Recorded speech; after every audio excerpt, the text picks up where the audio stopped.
My son's imaginary friend had legs that bent the wrong way, like the crooked legs of a bird. He said that every time his imaginary friend walked, the bones would poke out through the skin, yet he was able to move at inhumanly fast speeds, like a character in a video that had been played on fast forward. My son had named this creepy friend Mr. Grimm. Needless to say, I found his new imaginary friend to be a trifle upsetting. When I told my wife about it, she said that it wasn't just upsetting, but absolutely disturbing in every way imaginable. "Why do his bones have to do that?" she asked me.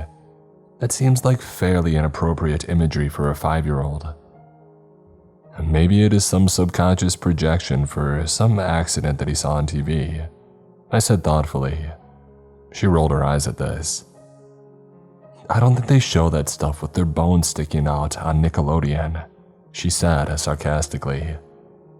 But we let it go and continued on with our lives as normal. Johnny continued to talk about Mr. Grimm and the adventures that they went on, and we kind of just got used to it. After all, children have vivid imaginations, and I wasn't the type to read into things too much. As a parent, I knew sometimes that you just had to go with the flow and let them develop on their own. That was before pets started going missing in our neighborhood. The entire street became covered in missing posters for local cats and dogs. None of their bodies were ever found. I didn't know what to think about it, so I just didn't. I just continued to go to work and spend time with my wife and enjoy life as much as I could. I would take Johnny out on weekend outings to amusement parks or nature trails. But one time when we were hiking together, he said something rather disturbing to me. "Mr. Grimm says he knows what happens to the kitties and puppies," he told me. I looked down at him sharply. "Johnny, that's not funny," I said. "There are some sick people out there, people who do things to animals for no reason. There are people out there that do those things to kids too for no reason. That's why your mom and I always tell you to avoid strangers and never get in a car with anyone besides your family. And you shouldn't joke about the missing puppies and kitties." "But Dad," he said, "I wasn't joking. Mr. Grimm said he took the puppies and kitties with him to his playground. He said that I can come with him one day too. He says that no one hurts puppies or kitties there, or little kids. He said that we all live forever with him, and that he never lets us go because he loves us all too much and wants to be with us forever." I looked down at his small, serious face, waves of dread rising inside my stomach. "Johnny, Mr. Grimm isn't real," I said. "He's just an imaginary friend. That means that he comes from your own mind, just like your dreams. They might feel real, but they're all inside of you." He just shook his head at this like he couldn't believe how slow his old dad was. "You'll see soon, Daddy," he said. "Mr. Grimm is as real as you and me. Maybe even realer because he says that he's been here a long, long time. He says he remembers the roads before there were any cars on them, back when they were all dirt. He said he remembers when horses and donkeys were the only way around. He told me about it. It's pretty weird to think about, Daddy, how old he really is. I didn't know that people could live that long." "Johnny, if Mr. Grimm was a real person and what you said was true, he would have to be over 130 years old. No one has ever lived that long, and it isn't possible. Don't get carried away with this Mr. Grimm stuff because not everyone will understand like your mom and I do. Some people might think that it's a little bit weird." That was the end of the conversation, and we continued hiking in silence. I was deep in thought, wondering about all the strange things that my son had said. The next day, kids started disappearing. It started with the Crabtree boy the next street over. From what I heard, he was playing in his backyard in a sandbox. His mother would look out the window every minute or so while she did the dishes. And then she looked up and he was gone, his toys still in the same spot, his little blue baseball cap upside down in the spot where he had been sitting. Mrs. Crabtree sprinted out, looking around frantically and screaming his name, but he was just gone. No sign of any strangers in the neighborhood, no suspicious cars, No random leads caught by stoplight cameras or doorbell cameras, so ubiquitous in our little suburban neighborhood. There weren't even any footprints in the sandbox, neither the boys nor anyone else's, except for the tracks that led to the middle of the sandbox where he had been sitting and playing. It was as if he had been raptured up into heaven in the space of 60 seconds. The police searched for weeks for that little boy, even using helicopters to search the endless woods that started at the north edge of town. Volunteers from around our county joined in, combing every square inch of woods within miles, diving into local lakes and checking abandoned buildings and sewers near the child's house. There wasn't a sign of him anywhere. It was as if he had just vanished in the flash of an eye. After weeks of no news, the attention paid to it slowly started to die down. People forgot about the grieving parents and the missing child, like they always would in these types of situations. I was extremely busy at work doing research into quantum entanglement and quantum computers at our state university. My wife had left to go spend time with her father, who had dementia and cancer and very suddenly took a turn for the worse, so I ended up having to take Johnny to work. I didn't really mind, as he was a good boy who listened and very rarely got in trouble. The Mr. Grimm thing was the only weird part of his young personality, but other than that, he was a fast learner, respectfully acted in many ways like a child much older than himself. We entered the quantum research laboratory, his little hand holding mine tightly as he stared around with wide blue eyes. It smelled like cleaning chemicals and burning metal throughout the entire chamber, emanating even out into the hallways of the university building.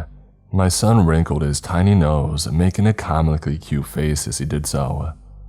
I handed him a pair of safety glasses, putting one on myself before he started up with his usual childlike questioning. "Daddy, why does it smell like that?" he asked me, and I shrugged. "Oh, it's a lot of machines that consume huge amounts of power," I explained simply to him. "This single building can consume as much power as hundreds of houses like ours. Some of this stuff," I indicated with a wave of my hand, showing the gleaming circular vats and the massive metal tubes, the dozens of computer monitors, the tables with entire arrays of green lasers focused on tiny chips, "is so cutting edge that we haven't found a way to make it use less electricity yet. It can entangle physical particles or make computers that can do certain processes millions of times faster than conventional computer. Most young children wouldn't be able to comprehend the depth of statements like that. But Johnny wasn't a usual kid. His mind worked incredibly fast and his vocabulary seemed much more developed than a normal 5-year-old. "Okay," Johnny said simply, letting go of my hand so that I could go hang up our coats and put a little plastic bag of food in the fridge. It was late past dinner time on a Friday, and so the entire lab was already deserted. I was one of the few physicists who did much of his work at night when all the equipment was open, and I had the entire building to myself.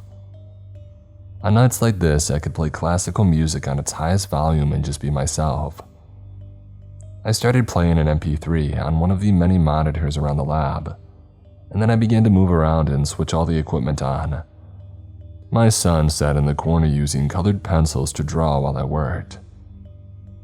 Tonight, I was using AI to try to increase quantum entanglement from just a few particles to a small diamond. Having turned all the cameras and monitoring equipment on, I activated the processor and watched all the lasers move in unison on the nearby laboratory table, now pointing at the diamond that I had set in the middle of the setup. Johnny looked up as the computers all grew louder. I motioned for him to come close to show him the most interesting part of the entire experiment. A humming, vibrating noise began to spread throughout the floor as the argon lasers became too bright to look at. I put an arm around Johnny, reassuring him. Suddenly, something began to go terribly wrong.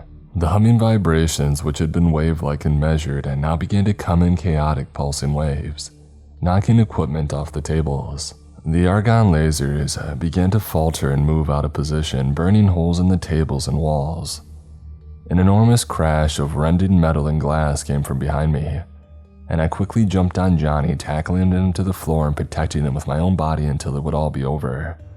as another computer station fell over, sending shards of glass flying that sliced into my left arm, leaving large droplets of red on the floor next to us.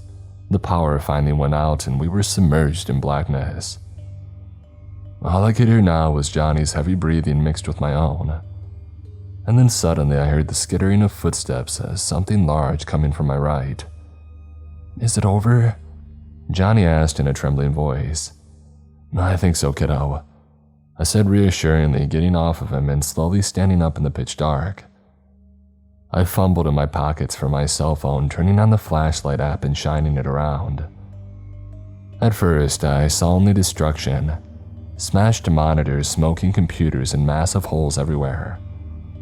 I thought to myself how lucky we were that the whole place hadn't gone up in flames. As I kept turning though, I saw something far more horrific. A small boy stood in the corner with black and stringy hair. His skin looked drained of color, white as a vampire's, and red constantly bubbled out of his mouth, sliding down his chin in streaks. He wore the ragged remains of what might have been a plaid shirt and jean shorts, but they were all so bloody and torn that it was impossible to tell. His bare legs were bent the wrong way and he started to walk towards me slowly like a bird, his knees bending backwards. The bones stuck out through his shins, calves, and thighs, and as he walked, a nauseating cracking sound echoed around the room, like bone loudly crushing and breaking against other pieces of itself. "Hiya there," he said in a deep and gurgling voice. "My name, as you surely know, is Mr. Grimm. I'm a friend of your son's and I hope soon a friend of yours." I stood there speechless, shining my light on this abomination.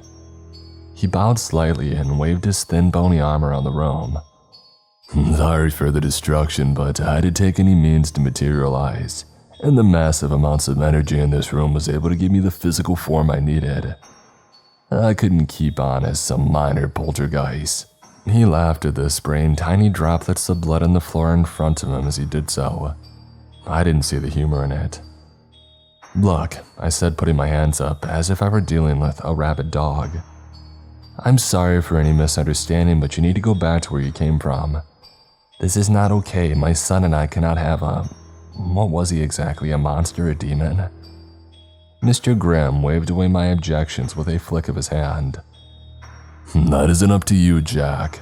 You cannot send me back, and if you try to stop me, I'll destroy your son in front of you and then I will take you out too." My son's little hand tightened on me. I felt him trembling behind me. "Daddy, I'm scared," he whispered to me in a low voice. "I want to go home." "I know, Johnny," I said quietly. "I do too.